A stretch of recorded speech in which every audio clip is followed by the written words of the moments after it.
Bonsoir, bonsoir. Bonjour selon vos positions. C'est votre frère le Zoulou de Bogota. Voilà. Je fais ce direct ce soir, sinon cet après-midi, pour revenir un peu sur le comportement de Damana Picasse en Côte d'Ivoire.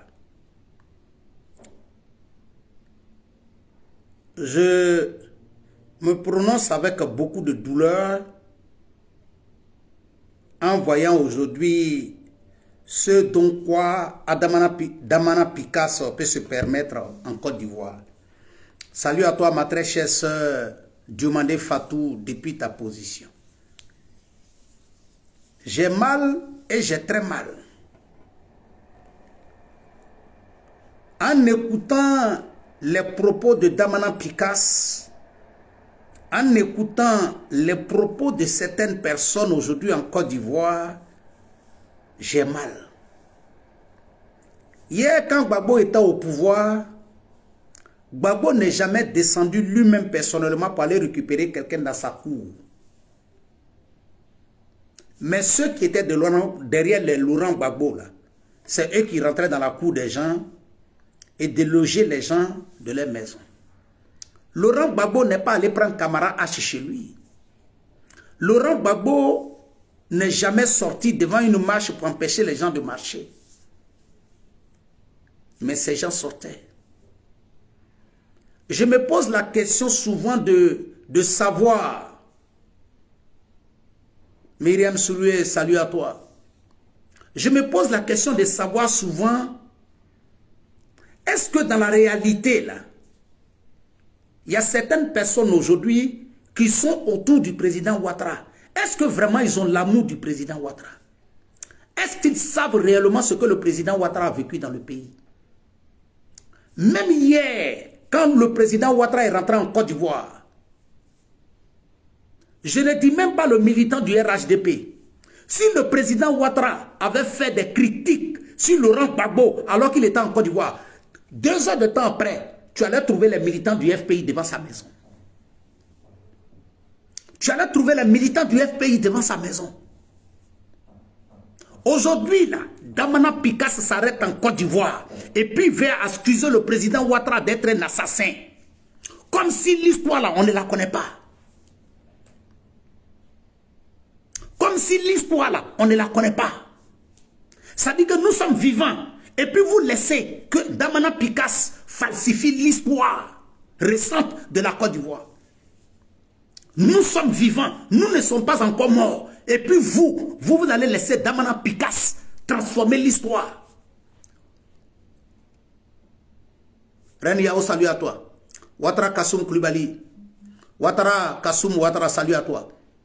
Ça dit que nous sommes encore vivants. Et puis vous voulez vous asseoir. Et puis Damana va transformer l'histoire.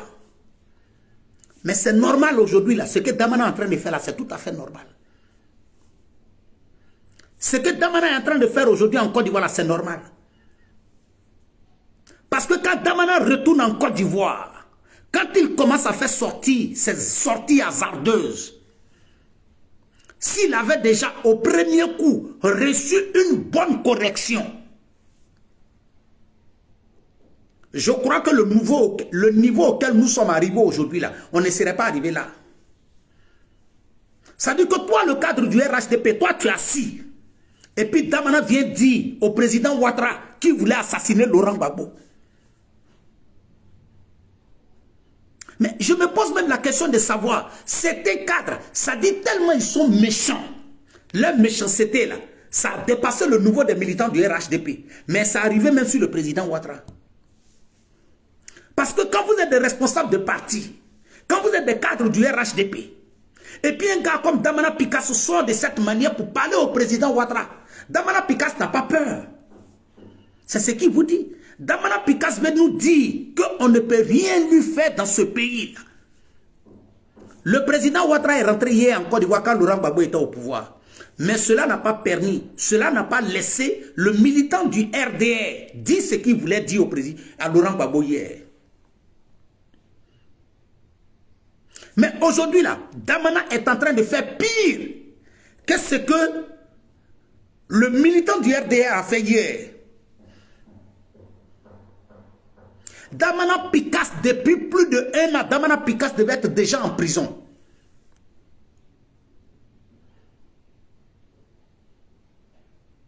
Ça dit qu'il y a des gens aujourd'hui, là, des cadres du RHDP qui sont prêts aujourd'hui. Ça dit, si tu veux, là, il faut t'arrêter sur le 3e pont. Insulte le président Ouattara. Lui-même, il est dans sa voiture. Et puis, on lui dit, l'homme qui a arrêté là, est en train d'insulter le président Ouattara. Et puis, il va monter ses vite, il va partir.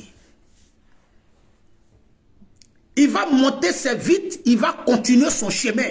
Parce que pour lui, là, ce qui est important pour lui, là, ce n'est pas le fait qu'on insulte le président Ouattara. Ce qui est important pour lui, là, ce n'est pas le fait qu'on humilie le président Ouattara.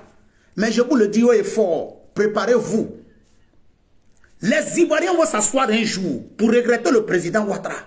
Mais vous autres là, vous qui êtes autour du président Ouattara, et puis vous êtes assis, on humilie le président Ouattara. Mais mettez-vous une chose dans la tête.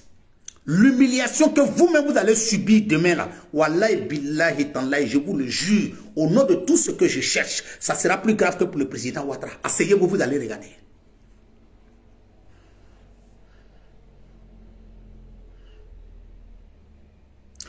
Les injures aujourd'hui qu'on met sur le président Ouattara, pour vous là, ça sera plus grave parce que vous êtes méchants.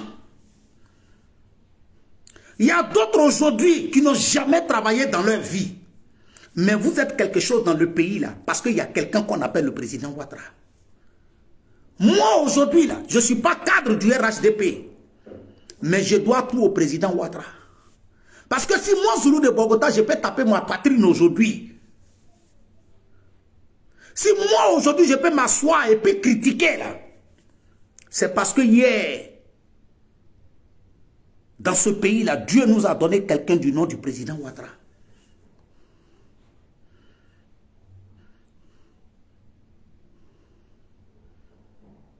Mais vous êtes méchants. Vous êtes mauvais. Il y a des cadres du RHDP, là, quand on les attaque, ils disent ils vont prendre convocation. Parce que moi je sais, il y a certains cadres du RHDP, là, ce que Damana Picasse est en train de dire dans le pays, là. S'il avait dit ça, sur certains cadres du RHDP, il y a longtemps, ils l'ont arrêté pour le mettre en prison. Mais comme c'est le président Ouattara, on laisse tomber.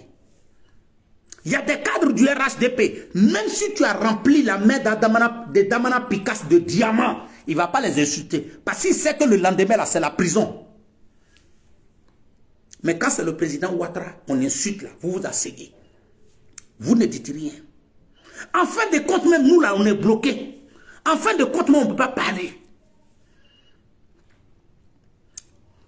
Parce que ce que Damana Picasse dit là, il ne dit pas dans un grain.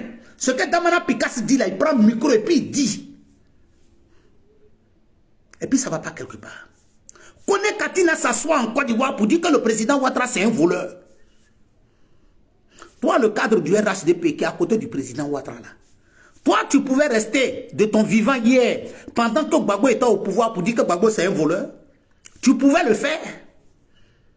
Tu pouvais le faire. Tu pouvais le faire hier. Tu pouvais t'asseoir hier et puis insulter Laurent Gbagbo pour dire que c'est un voleur. Mais aujourd'hui, la Damana Picasse s'arrête en Côte d'Ivoire et puis dit que le président Ouattara c'est un voleur. Et puis nous on est assis. Ça dit que souvent toi-même tu es là comme ça, là, tu écoutes Damana Picasse, tu as envie de prendre un couteau pour te tuer en même temps.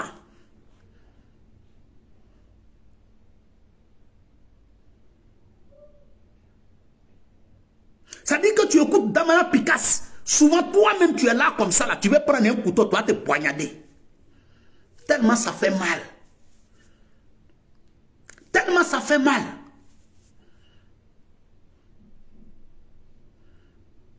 Mais ça veut dire quoi?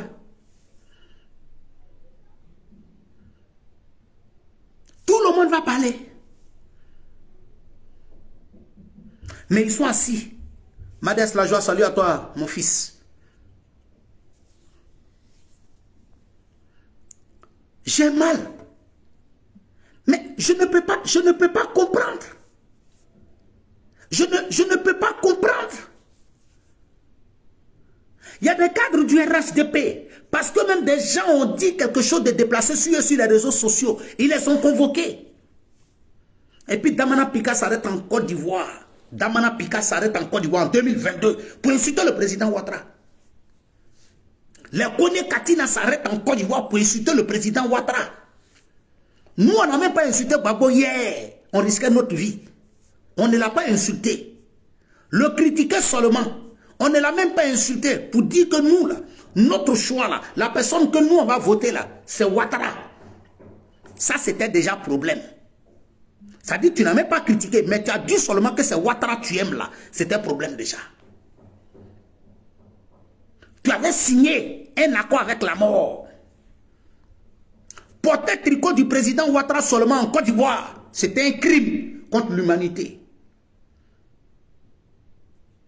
Et c'est vous qui êtes là. Un gars comme Damana Pikas parle. Damana Pikas rentre en Côte d'Ivoire. 2 jours après, il est convoqué. Et regardez bien, même les Damana Pikas, quand il parle de Charles Blé Goudé, il parle en parabole.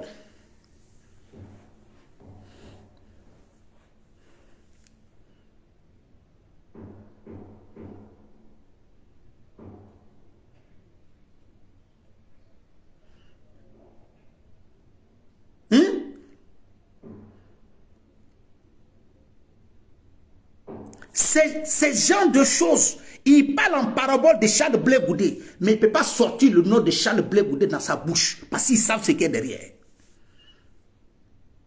Ils vont tourner, ils sont allés en prison, ils ont fait comme ça, ils vont faire comme ça, ils vont faire comme ça. Mais il ne peut pas sortir le nom de Charles Blé Goudé dans sa bouche.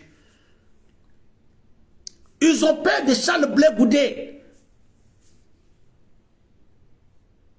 Mais ils viennent s'asseoir et puis ils disent ce qu'eux ont envie de nous dire. Et puis on est là.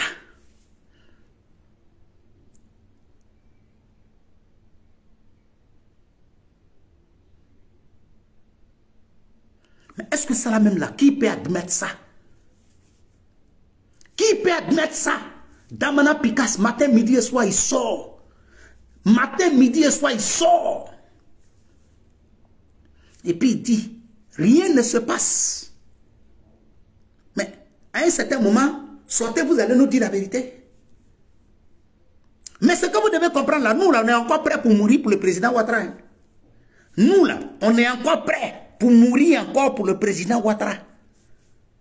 Ça, il faudrait que vous le sachiez. Les Damana Pikas là, militants de pro-Gbagbo là, Charles Blé Goudé est rentré en Côte d'Ivoire, vous a parlé. Match retour que vous souhaitez là, ne souhaitez pas, ce n'est pas bon pour vous. Damana, il faut parler. Mais le moment venu là, en 2025 là, ce que tu dis aujourd'hui là, il faut dire. Ce que tu dis aujourd'hui là, en 2025, il faut sortir, tu vas parler.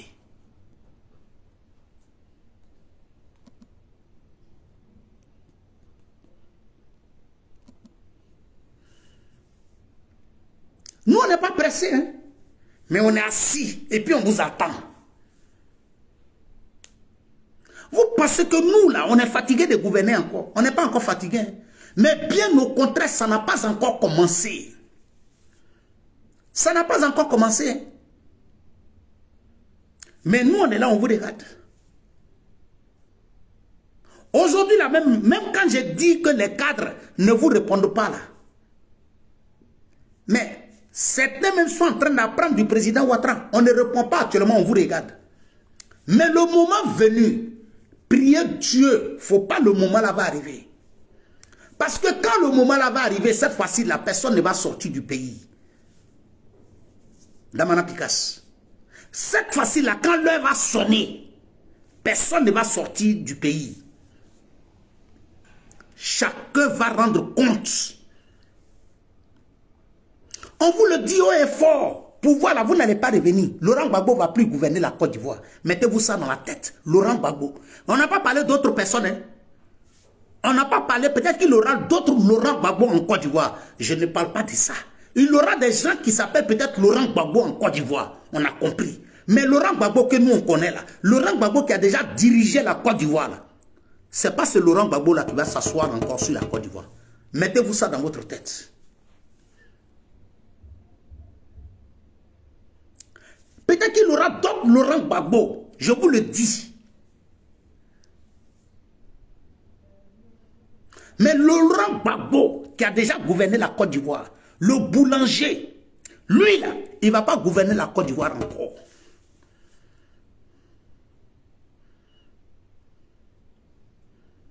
Mettez-vous ça dans la tête. Et on n'est pas pressé. Hein? Parce que vous allez lire l'heure.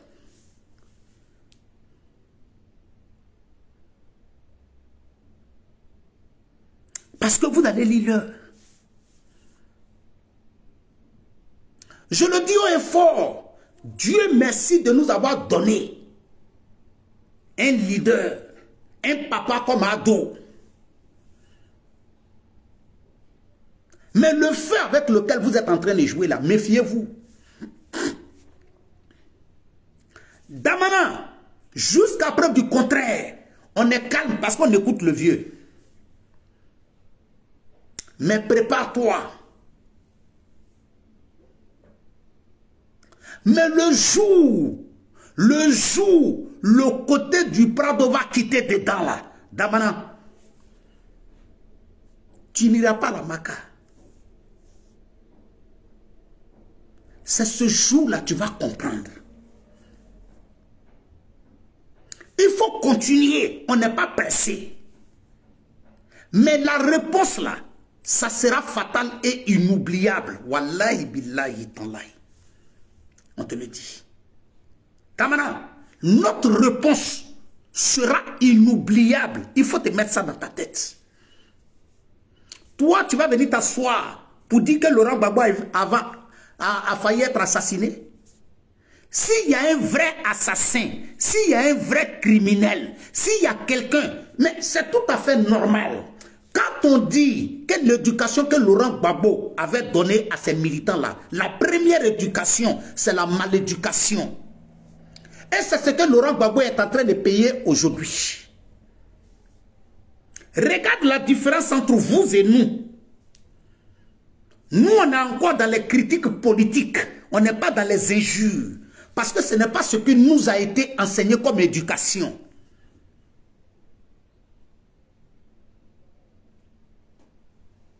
Ce n'est pas ce qui nous a été enseigné comme éducation. La barbarie, là, ce n'est pas ce qu'on nous a enseigné. Mais nous, on n'est pas pressés. Nous, on répond toujours.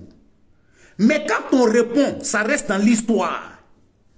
Quand on répond, ça reste dans l'histoire. Et Damana Picasso, il faut te mettre quelque chose dans la tête. Notre réponse de 2010, là, si ce n'est pas resté dans ton histoire, la réponse que tu attends d'ici 2025, là, ça va rester dans ton histoire. Tu vas écrire ça, tu vas raconter ça à tes petits-enfants. Tu vois des pervers, des vagabonds, des gens qui ne travaillent pas et qui viennent s'arrêter pour dire on est Damana Picasso. Tous ceux qui ont papier dans leurs mains là, et puis avec le nom de Damana Picasso là, mettez au-delà des papiers là, dites-nous quel boulot vous faites à Abidjan. Dites-nous quel boulot vous faites parce que vous êtes des vagabonds, vous ne travaillez pas. C'est une réalité. Vous ne travaillez pas comme Damana Picasso, c'est tout à fait normal. Quand à l'âge de 40 ans, on n'a pas été capable de travailler avec ses 10 doigts, la seule chose qu'on peut faire, c'est de prendre un papier et puis écrire le nom de quelqu'un pour dire que je suis telle personne. C'est de ça qu'il s'agit.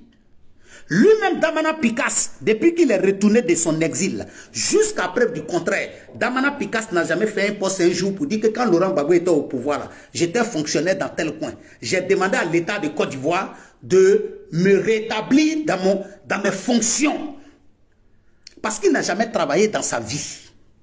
Vous aussi qui prenez papier pour dire que nous sommes comme ça là, vous n'avez jamais travaillé dans votre vie. Donc c'est tout à fait normal. On comprend votre position, on comprend votre médiocrité.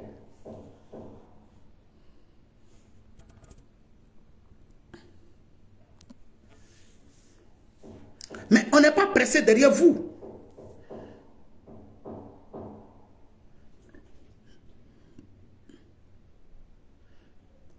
Nous, on n'est pas pressé.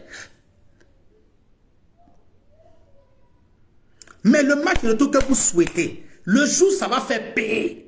Le jour, ça va faire paix. Le jour, ça va faire paix. C'est ce jour-là.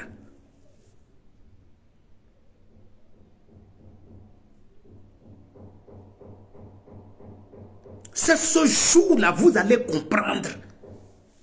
C'est ce jour-là, vous allez lire l'heure. On n'est pas pressé. On n'est pas pressé. Ça dit que toi, Damana Picasso, tu vas venir voler la...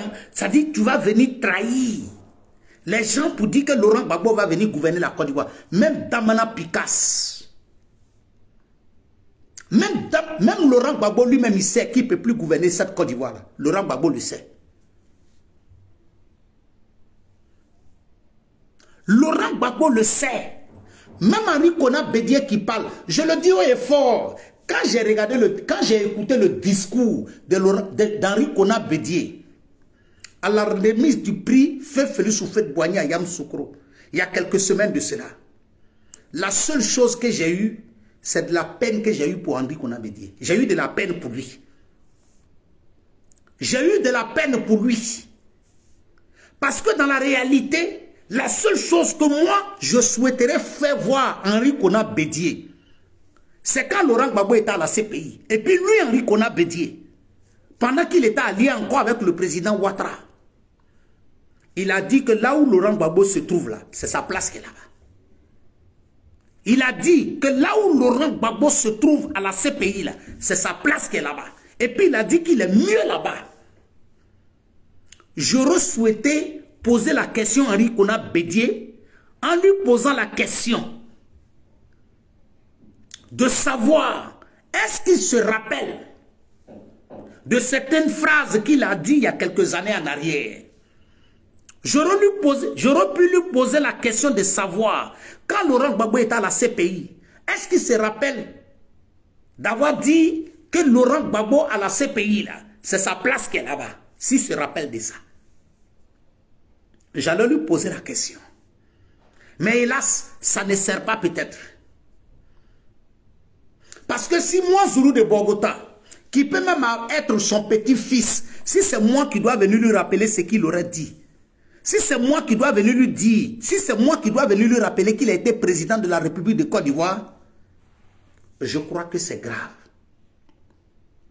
Et quand je regarde le comportement de certaines personnes, ça me fait pitié. Pendant qu'il s'assoit et il continue de dire, il n'y a pas de réconciliation, il n'y a pas de comme ça, mais pendant ce temps qu'il dit qu'il n'est plus allié au RHDP, le PDCI prétend toujours avoir des DG qui sont du PDCI. Je m'assois et je ris.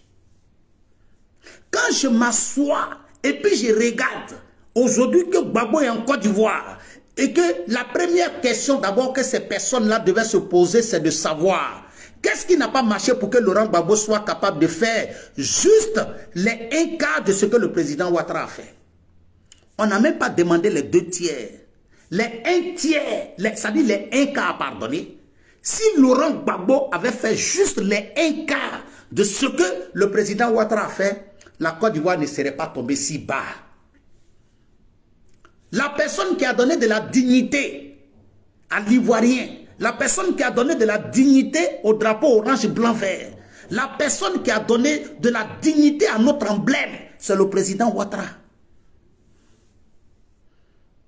La Côte d'Ivoire aujourd'hui, si elle avait été encore dirigée par Henri Konan Bédié et le président Laurent Gbagbo, la Côte d'Ivoire aujourd'hui se trouverait dans la forêt du Banco. La Côte d'Ivoire, certainement, avait disparu.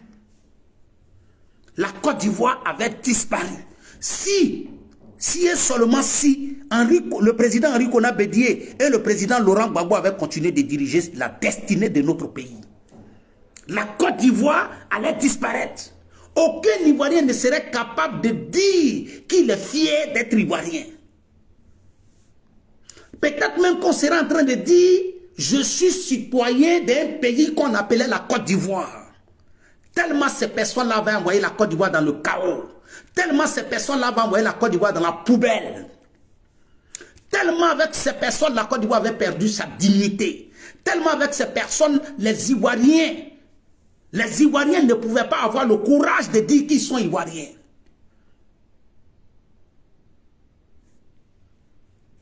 Des personnes qui ont été capables de détruire tout ce qu'on a construit. Tout ce que le président Félix Houphouët-Boigny a construit. J'aurais posé la question à savoir, demander au président Henri Konan Bédié, comment se fait-il qu'Alassane Ouattara, qui n'était pas homme politique en 90, et que toi, tu étais président de l'Assemblée nationale, au lieu qu'il aille chercher le président Ouattara à la BCAO pour le ramener, toi qui étais à côté de lui, pourquoi il ne t'a pas pris pour te mettre comme premier ministre? Quand je vois aujourd'hui des gens dire que les DG volent en Côte d'Ivoire, tout le monde peut nous parler de ça. Le PDC ne peut pas nous dire que les DG volent en Côte d'Ivoire. Tout le monde peut nous dire que les DG volent en Côte d'Ivoire. Mais le PDC ne peut pas nous dire. Chers frères, dans l'histoire de la politique ivoirienne, dans l'histoire de la naissance de la Côte d'Ivoire, dans l'histoire de la naissance de la Côte d'Ivoire, c'est au temps du PDCI qu'un DG a fêté ses milliards. Au temps du PDCI en Côte d'Ivoire, un DG a fêté ses milliards. C'est au temps du PDCI que l'une des personnes les plus riches de Côte d'Ivoire était un DG de la douane. Je vais vous dire, quand vous prenez la route du zoo pour monter vers Cocody, c'est-à-dire que quand vous arrivez au zoo, là, et puis vous tournez pour monter vers Cocody, là, juste après le zoo, là, le grand bâtiment que vous voyez à votre gauche, la grande maison que vous voyez à votre gauche, c'était la maison d'un DG de douane en Côte d'Ivoire. Un DG de douane milliardaire. C'était au temps du PDCI. Quand Henri Konan Bédié, lui, vient nous dire que les DG volent en Côte d'Ivoire, que le militant du PDCI vient nous dire, Henri Konan Bédié était considéré comme l'un des plus grands milliardaires de notre pays, l'un des milliardaires de notre pays, qu'il vienne nous dire, Henri Konan Bédié a travaillé où pour être milliardaire? Allez-y regarder la liste des fonctionnaires de Côte d'Ivoire. Vous ne trouverez jamais le nom d'Henri Konan Bédié. Il n'a jamais été fonctionnaire en Côte d'Ivoire. Henri Konan Bédié ne s'est jamais levé un jour pour dire qu'après mes études, j'irai dans mon bureau pour aller travailler. Par contre, le président Ouattara, oui. Vous allez venir nous dire quoi? Vous ne pouvez pas nous faire de la leçon de la moralité, de la gestion publique. Vous ne pouvez pas. Tout le monde peut nous faire ça, mais pas vous. La gestion du bien public, là. Le militant du FPI ne peut pas venir nous enseigner ça. La Côte d'Ivoire est pauvre, là. L'argent est fini, là. Damana Pikas, tu ne peux pas venir nous dire ça. Damana Pikas, tu ne peux pas venir nous dire ça. Tout le monde peut nous dire ça, mais pas vous.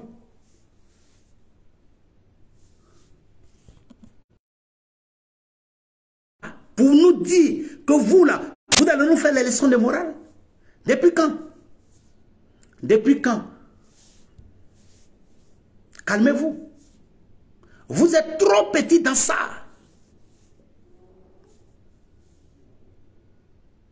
Vous êtes trop petit dans ça. Alexandra Oussou, depuis ta position, depuis Yamoussoukro, salut à toi. Ahmed Karamoko, salut à toi. Merci beaucoup, mon frère. Voilà ça aujourd'hui, là. Regardez, voilà pourquoi je le dis souvent. Damana Pikas, tu poses tes actes actuellement, tu ne t'assois pas, tu ne calcules pas. Mais ce que tu oublies, là, quand on va te mettre en prison, Laurent Gbagbo ne pourra même pas te faire sortir. Laurent Gbagbo ne pourra pas te faire sortir, Damana Pikas. Ces conseils, on te donne. Il faut écouter. Le président Ouattara, il est patient. Mais le jour où on va te mettre dedans, Laurent Gbagbo ne va pas aller te saluer à la Maca. La preuve en est que les militaires dont il a parlé pour dire que c'est lui qui était leur patron, là, Laurent Gbagbo n'a pas pu faire sortir un militaire qui a été arrêté pendant la crise post-électorale. Toi, Damana Picasse, il faut t'amuser. Le jour où tu vas rentrer à la Maca, Damana Picasse, c'est là que tu vas comprendre.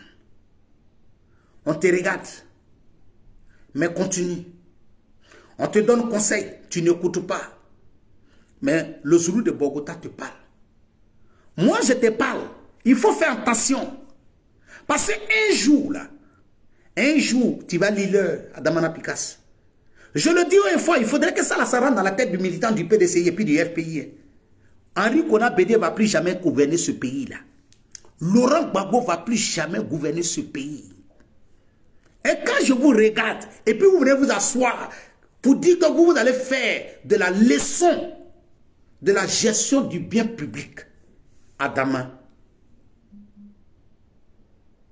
Quand le monde tourne en envers, c'est comme ça fonctionne. Quand le monde tourne en envers, c'est comme ça fonctionne. Aujourd'hui, là, nous, on n'était pas avec vous.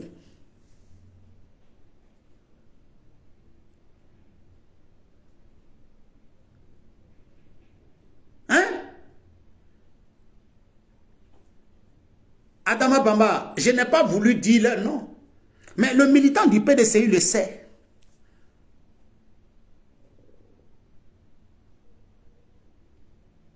Le militant du PDCI le sait. Un DG de la douane qui a fêté ses milliards en Côte d'Ivoire. Hein? Un DG de douane qui fête ses milliards en Côte d'Ivoire. On a vu ça au temps du PDCI. C'est vous qui allez venir vous asseoir pour dire que ces choses. Vous allez venir vous asseoir pour nous dire que vous allez nous faire de la morale. Vous qui avez voulu prendre ce pays-là comme si le pouvoir est une question d'ethnie. Si tu vois que jusqu'à preuve du contraire, Henri Konan Bédié à 92 ans veut toujours être candidat, c'est la réalité pour dire que Henri Konan Bédié vit de haine et c'est ce qui le détruit. Et nous on remercie Dieu d'avoir donné longue vie à Henri Konan Bédié. Parce qu'il faut qu'Henri Konan Bédié continue de voir ce que le président Ouattara est en train de réaliser dans le pays. Le président Ouattara n'est pas un sorcier. Ce n'est pas un sorcier. Mais c'est parce qu'il sait comment gérer le bien public.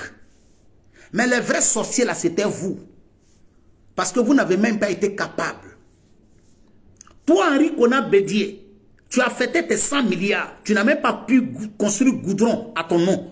Tu n'as pas pu faire pont à ton nom. C'est celui qui n'est pas milliardaire là. Celui qui n'a pas fêté les milliards là. C'est lui qui est venu faire pont à ton nom. C'est celui-là qui est venu faire pont à ton nom.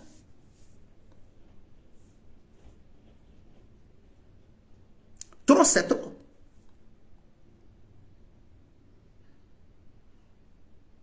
Koyama Bafing, salut à toi. Kassoum Junior Dosso, salut à toi. Adama Kone, salut à toi. Walaikum salam frérot. Partagez le direct et mettez les cœurs. Partagez le direct et mettez les cœurs. Donc je pense que trop c'est trop. Donc ça là c'était un message pour Damana Picasse. Il faut te calmer, Damana Picasse. Il faut te calmer.